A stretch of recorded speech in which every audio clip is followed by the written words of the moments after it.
Laravel sudah versi 12 dan beberapa yang baru termasuk websitenya sendiri itu sudah di redesign. Kemudian mungkin Anda bertanya apa yang terbaru? Tidak ada sepertinya. Ya, jadi tetap bisa menggunakan API yang dulu, hanya saja ada beberapa tambahan yang diberikannya. Seperti misalnya Cloud. Ini adalah tool terbaru untuk deploy aplikasi Laravel kita, semacam Parcel, namun ini hanya untuk PHP. Mungkin barangkali nanti akan bisa juga digunakan untuk Vue ataupun Next.js. Namun ya pastinya kalau Next.js sudah pasti base-nya itu di Vercel harusnya. Nah, untuk Cloud sendiri mungkin base-nya adalah Laravel, sehingga Anda bisa menggunakannya atau registrasi sekarang. Dan jika Anda berpikir ini mahal, ya mungkin agak terlalu relatif mahal ketika seandainya request itu banyak sekali. Karena dia untuk pricingnya saja ketika Anda ingin custom domain, dia $20 per bulan itu fix. Itu fix price-nya, belum lagi tambahan seperti misalnya itu yang lain-lain seperti misalnya request, apalagi data transfer, class array request per thousand. Tapi ini kalau dihitung-hitung kurang lebih per bulan jika seandainya platform kita itu hanya blog atau seperti Parsinta mungkin bisa jadi sekitar $50 lah per bulan jika di total. Ya, tapi ingat bahwasannya kalau Anda menggunakan Postgre ini akan lebih murah karena ada fitur hibernation namanya. Jadi dia akan tertidur ketika misalnya tidak ada request beberapa menit, jika itu bisa ditentukan sebenarnya. Namun jika Anda menggunakan MySQL, dia tidak mendukung hibernation sehingga dia akan terus dikalkulasi walaupun seandainya tidak ada request, ya. Jadi perhatikan ketika Anda ingin menggunakan cloud, base-nya adalah menggunakan Postgre. Nah, starter kit yang saya bilang tadi itu adalah ada RIA, ada Vue, ada juga Livewire. Nah, Livewire itu sendiri akan menggunakan Flux UI, yang mana Flux sendiri itu sudah free sekarang, tidak berbayar lagi seperti yang dulu. Dia juga sudah tag di sini untuk versi 2-nya. Namun bagi yang sudah membeli bisa jadi akan ada custom component karena pricing masih ada di sini. Get for Terweight Pro component artinya kalau misalnya simple komponen seperti text field, sidebar atau ya mungkin yang di sini dilistkannya itu adalah free ya, tetapi misalnya what you see what you get itu akan masuk ke dalam berbayar. Karena jika Anda perhatikan di sini di sini sepertinya yang untuk berbayar saja ya. Namun yang basic harusnya tidak akan berbayar karena Taylor Otwell yang bilang sendiri untuk itu. Nah, untuk starter kitnya RIA starter kit dia menggunakan yang namanya SHA-CN. Mungkin Anda sudah familiar dengan itu tentunya karena kita sudah sama-sama mengetahuinya dan sering mempelajarinya. Nah, untuk Vue starter kit ini menggunakan Vue port dari SHA-CN juga, yang dimana itu sama seperti SHA-CN bisa dibilang namun versi portnya ya. Nah, oleh karena itu mungkin kita masih bingung bagaimana cara startnya. Sebenarnya ketika Anda menggunakan Laravel installer maka dia akan langsung bisa menggunakan RIA starter kit ini. Namun Anda tahu bahwa ketika Anda menggunakan Herd, dan saya coba cek di sini untuk update-nya. Ketika misalnya Anda perhatikan di sini update Laravel installer to the latest version, tetapi ini fail, I don't know, tapi ini yang terjadi. Dan sekarang tidak, dan which is very cool, kita bisa menggunakannya. Tadinya beberapa jam yang lalu ini masih fail ya, tidak bisa digunakan sehingga ya masih tidak bisa diupdate, tapi sekarang sudah bisa dan sepertinya kita bisa langsung menggunakan Laravel Herd ini untuk starter kitnya. Alright, coba dulu kita buka terminal karena sudah selesai untuk update-nya. Saya akan buat di sini Laravel version untuk melihat versi starter kitnya 5.12. Jika Anda belum sampai sana mungkin Anda bisa upgrade sekarang. Atau jika Anda menggunakan Laravel installer itu tentunya akan sangat mudah sekali karena ada di dokumentasi juga. Tapi saya sangat merekomendasikan untuk Anda menggunakan Herd ini, sangat luar biasa untuk dipakai. Kita akan buat di sini Laravel new Laravel 12 starter kit. Ya, kita buat aja seperti ini. Nah, di sini kita akan ditanya apakah kita ingin menggunakan RIA, Vue, or Livewire. Kita akan buat RIA di sini dan tentunya ada workhouse di sini, di mana workhouse ini bisa memberikan fitur seperti misalnya fastkey. Namun tentunya ini yang kita pilih, built-in authentication dari Laravel itu sendiri. Kita tunggu sampai selesai, harusnya ini tidak akan lama. Di sini kita ditanya apakah kita ingin jalankan menggunakan npm install and npm run build. Kita pilih no aja karena saya akan berpikir untuk langsung menjalankan menggunakan ban saja. So saya akan membukanya langsung di text editor yang saya pakai saat ini, yaitu PHP Storm. Anda bisa menggunakan apapun yang Anda inginkan. Oke, sudah terbuka. Sekarang coba buka terminal Anda kembali dan langsung lakukan ban I untuk instalasinya. Kemudian setelah itu run build untuk buildnya. Setelah itu harusnya kita bisa langsung membukanya di browser, atau jika Anda menggunakan Open bisa juga. Nah, ini kurang lebih itu adalah new starter kit atau new Laravel welcome screen-nya. Ya, kurang lebih seperti ini. Kita registrasi dan create account dan harusnya akan sudah bisa sekarang. Dan sekarang jika misalnya kita pergi ke setting, di sini akan ada basic seperti yang Anda lakukan sebelumnya, ada password, ada appearance juga untuk menggunakan switch theme-nya bisa dibilang, ya. Nah, sekarang coba kita lihat struktur dari filenya. Jika kita pergi ke resource JS, di sini akan ada components UI. Nah, di sini akan ada beberapa komponen yang di bawahnya dari SACN, which is very cool. Kita tidak perlu lagi melakukan instalasi SACN-nya atau rename segala, karena pada dasarnya sebelumnya yang saya lakukan adalah seperti ini. Membuat semuanya menjadi huruf kecil, kemudian memodifikasi juga authentication controller-nya. Ya, mungkin jika Anda sering melihat video saja ini yang saya lakukan. Namun sekarang ini sudah fix dan kita tidak lagi perlu rename segala, which is very cool. Nah, adapun loginnya, ya di sini yang masih kekurangannya. Kenapa? Hanya karena dia masih menggunakan tidak persistent light by default, yang mana ini sangat tidak luar biasa sekali. Dan ya, baru saja ini sudah error ya. Ada apa ini? Kenapa login form? Login form. Kenapa ini error ya? Form. Coba kita buat di sini type. Ya, harusnya ini menggunakan tab daripada interface ya. That's something mungkin Anda bisa periksa sekarang ya. Oke, coba kita perhatikan dulu apa yang kita dapat ketika kita pergi ke settings kembali. Ada profile, ada password. Kalau saya tidak salah, ini bisa dimodifikasi ya. Mari kita lihat dulu pada layout-nya. Di sini akan ada layout untuk authentication card, simple, split layout. Coba kita lihat pada sini. Out layout template. Di sini adalah up layout, di sini adalah out layout. Bagaimana jika kita buat di sini itu split layout? Refresh. Tidak berubah. Kalau card layout. Ini untuk outnya ya, sorry. Coba kita log out dulu. Kita lihat perbedaannya. Login. Ini kita menggunakan simple. Kita menggunakan card layout. Kita menggunakan split. Sorry. Harusnya kita lakukan npm run dev ya. So npm run dev ataupun run dev sama aja. Kita refresh dulu di browser. Harusnya dia akan berubah seperti ini, which is very cool. Now let's see, kita akan langsung buat card di sini.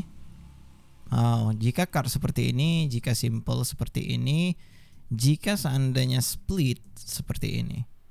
Very nice. Kita dapat beberapa pilihan di sini yang mana itu sangat membantu saya rasa ya. Sign up.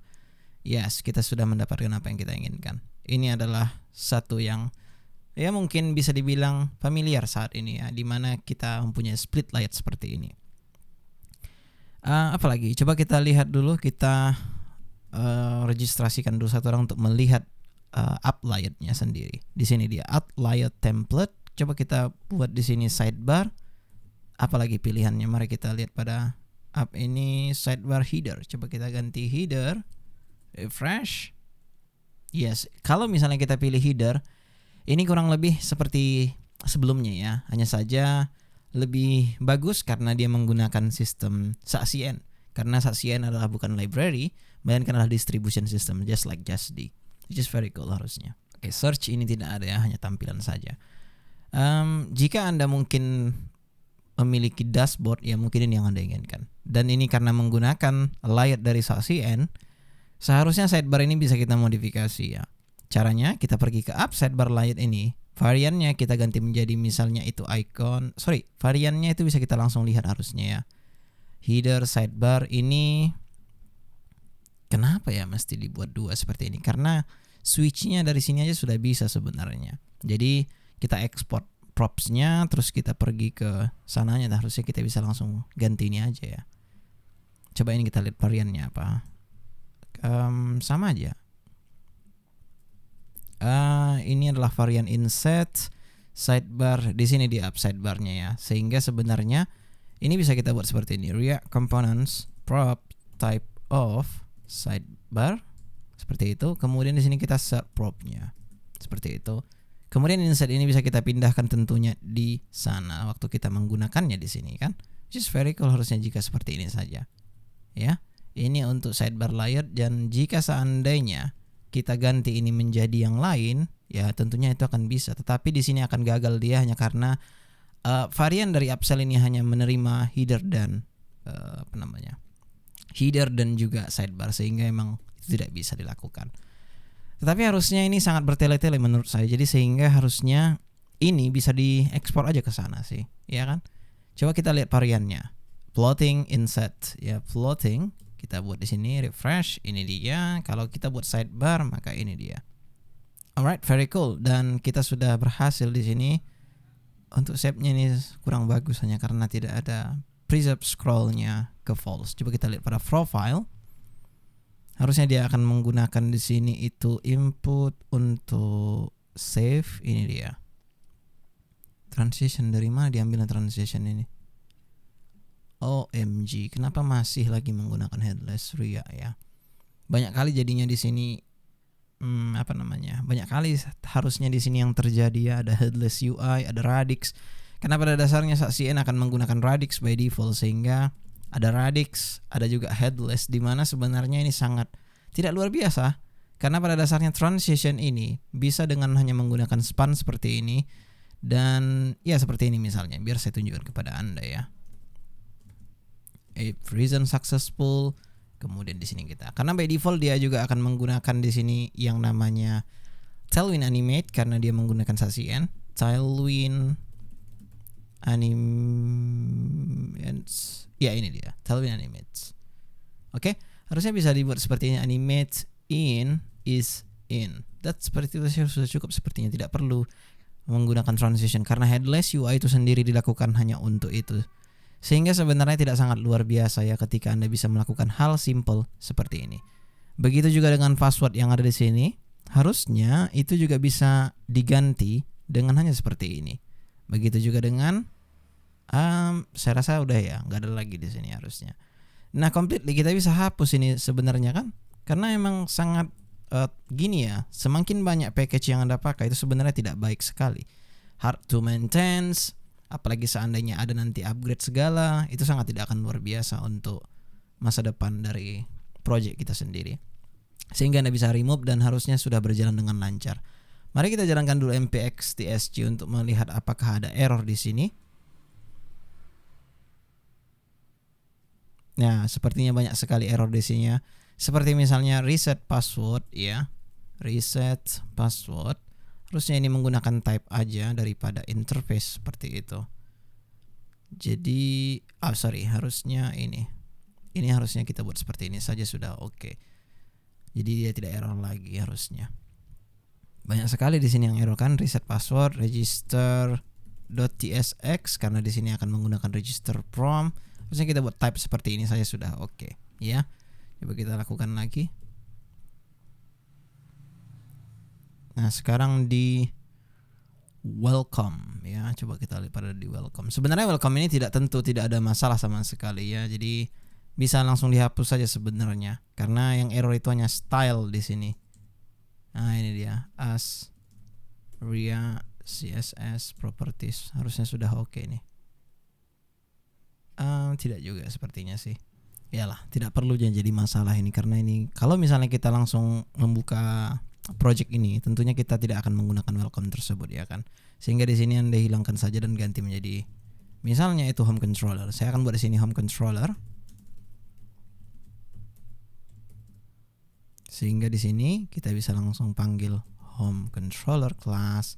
Kemudian sekarang kita akan return langsung inertia home misalnya seperti itu.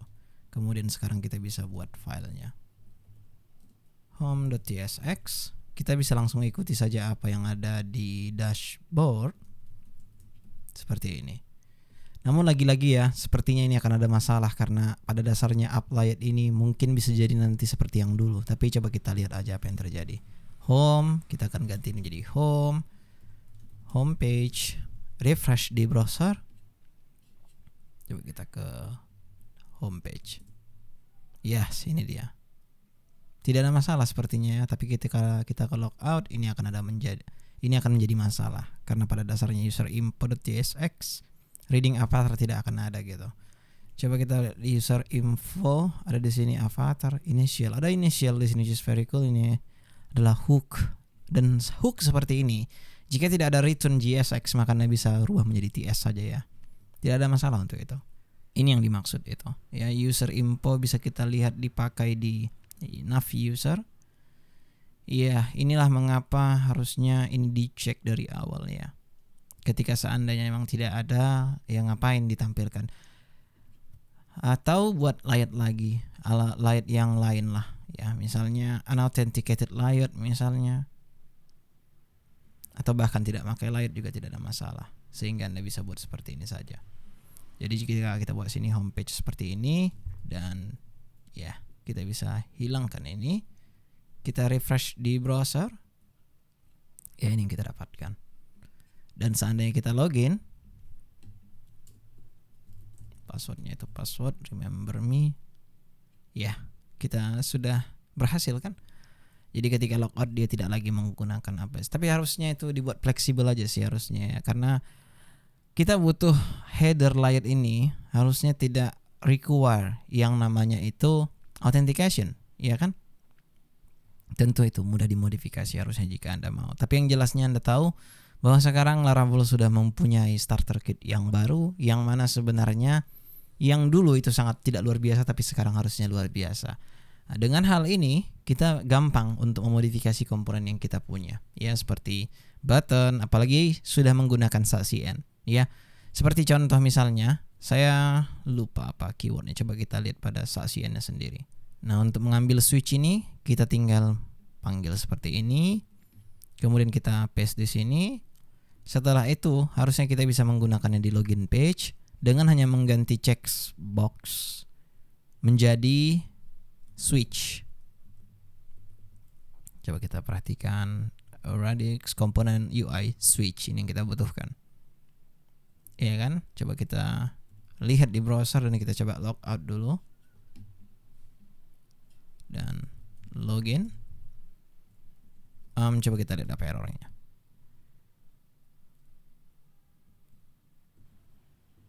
Coba kita restart dulu ini ya. pm run dev.